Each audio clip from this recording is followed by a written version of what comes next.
What's up, y'all? I'm still out here at the range on this fantastic day. Temps are mid 60s out here, blue skies and sunshine, a little tiny bit of wind out here, so absolutely perfect day to get some testing done. So far, I've had one pretty good one. I wish I could say I feel as confident in this one, but I'm a little bit worried. We're checking out some more 45 ACP. So we got the jelly contraption ready to roll with a couple of chronos and 2 blocks of gel. Only one test so far in this one, and it stayed exactly where it was supposed to stay, so I'll leave a link up above if y'all want to check that one out. Completely clearing this first block and all the way through this one right here. Unfortunately, I'm afraid we're probably going to need some of this up here, but hopefully I'm wrong. Of course, as you can see, I've got my heavy clothing barrier up front with a layer of denim, fleece, and 2 layers of cotton t-shirt. And what we got here is another 45 ACP that I've had a few requests to test. We've got the Fiocchi Double D here, the Defense Dynamics JHP. Now, this is the 200 grain version. They do also have a 230, but I got the 200 grain. This is 890 feet per second is what they're claiming from the muzzle. So no matter what this stuff does in the gel, I really hope it does well, but already 890 at 200 grains doesn't bode too well, and 890 at 200 grains is only somewhere around 350 foot-pounds of energy. Now, standard 45 ACP, fine. I guess everybody's fine with that, but y'all know me. I mean, 350 foot-pounds, in my opinion, you might as well just be carrying something smaller. Now, here's a look at your cartridge. Brass case, very unique looking proprietary projectile. It's got some nice skives inside and out, so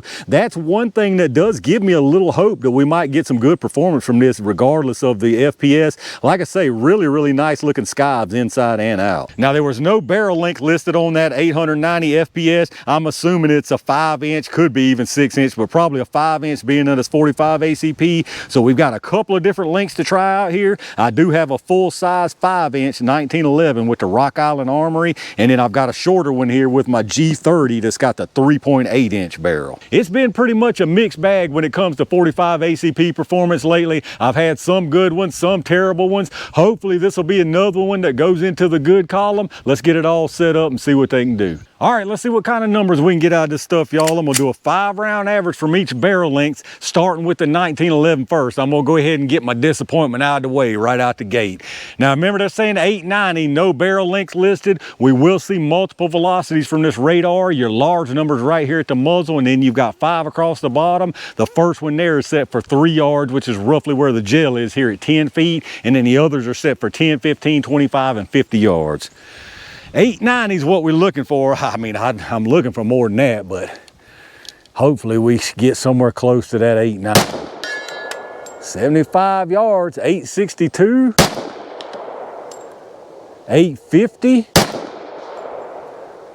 830, another 75 or 843. And 834, so I mean, that's just awful. I mean, in my opinion, for 45 ACP, that is awful velocity and energy levels from a 5-inch barrel. Let's check out the average. All right, so our 5-round average right here was 844 feet per second. And keep in mind, this is 200 grain. This ain't even 230. 844 feet per second. Extreme spread was 33 with a 12.9 standard deviation. 844, I mean, I think that's pitiful. I think that's absolutely pitiful for a 200 grain 45 ACP. That's like where those Blazer were that we just tested, the 230 grainers. I think they were slower, obviously, but this is 200 grain. I mean, this is just plumb pitiful in my opinion. So let's get it reset and see how much lower we go with the G30. All right, let's see what we get from this shorter barrel. I was mentioning that 45 ACP Blazer we just tested, and yeah, it was slower, obviously, because it was heavier, but this stuff has less energy even than that stuff had. So just some pitiful 45 ACP lately, just pitiful. We've had some real good ones, but we've had some pitiful ones. Let's see what happens. 780 from a 200 grainer, y'all. 792, 797, 786,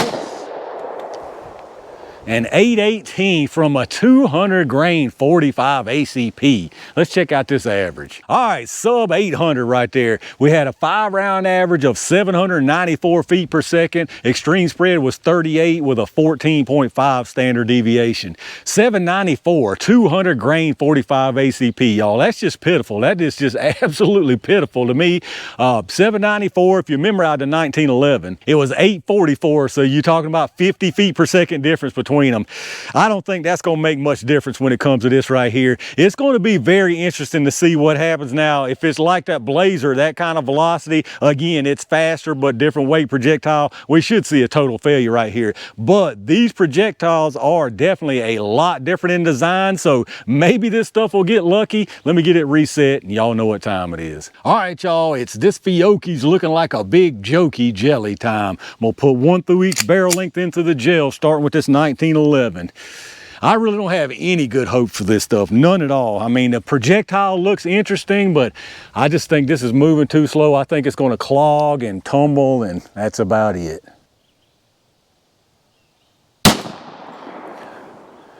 All right, it's definitely into the second block. Let me go check it out.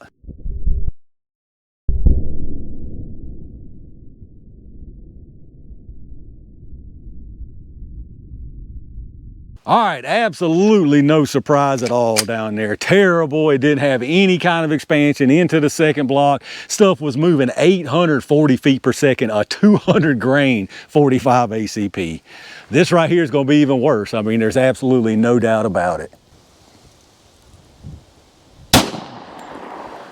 Yeah, I can see it in the second block too. Let's go check these out.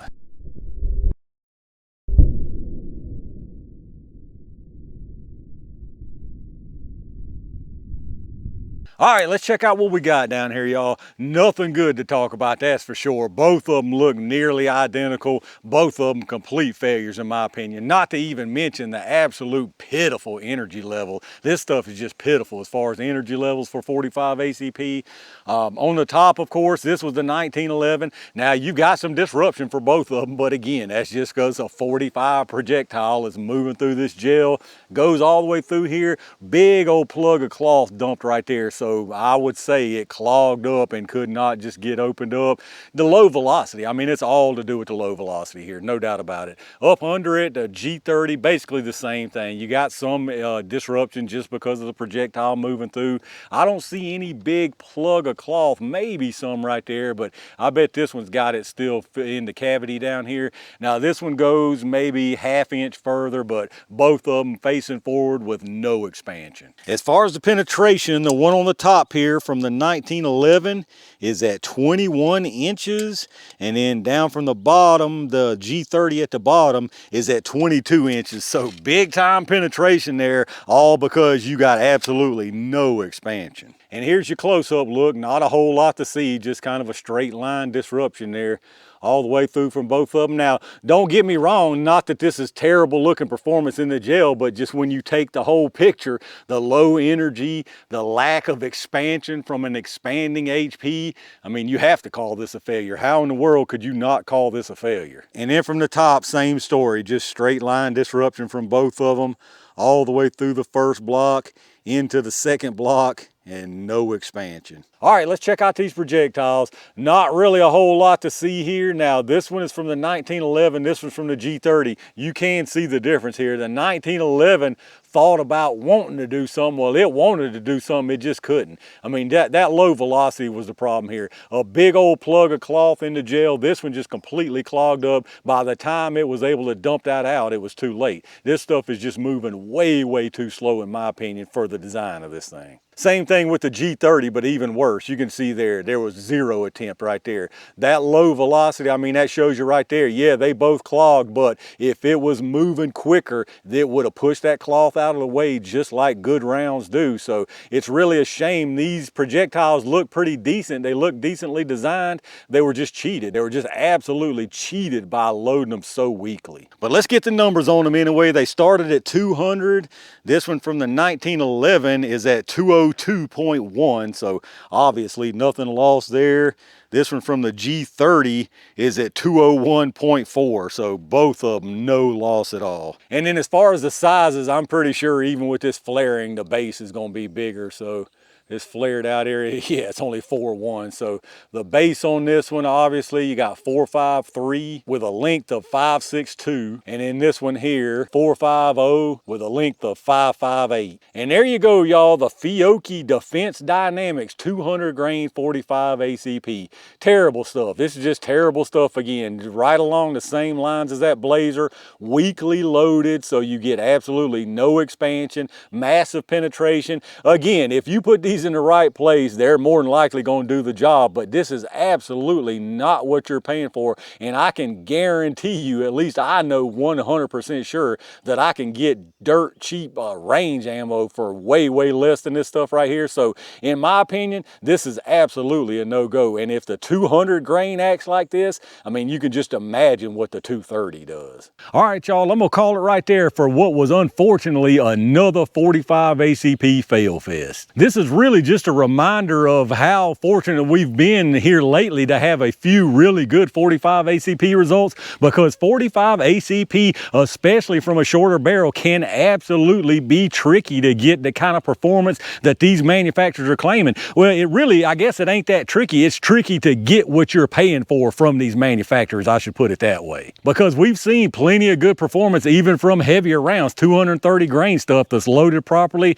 That Federal Hydra-Shock just recently comes to mind, 230 grain, absolutely fantastic performance from both barrel lengths. So sorry, not sorry, there is absolutely no good excuse for this terrible performance from a 200 grain 45 ACP. But let me know what y'all think about it down in the comments. Any of y'all that carry 45 ACP, what do you carry? What round, what weight do you carry? What do you think about the performance from this stuff right here? Let me know down in the comments what your thoughts are. If you did enjoy the video, make sure to take a second to hit that thumbs up button, subscribe to the channel, and get those notifications turned on so hopefully you get notified when I upload stuff. Reminder again, I've got some affiliate links down in the video description, all kinds of good stuff down there, and anything you pick up helps the channel, so I really do appreciate that. Big thanks again to all my Range Gang members and every single one of y'all for supporting the channel. I've got one more test planned for out here that's pretty much guaranteed to be good performance, so stay on the lookout for that. And in the meantime, stay safe, stay prepared, and I'll see you soon.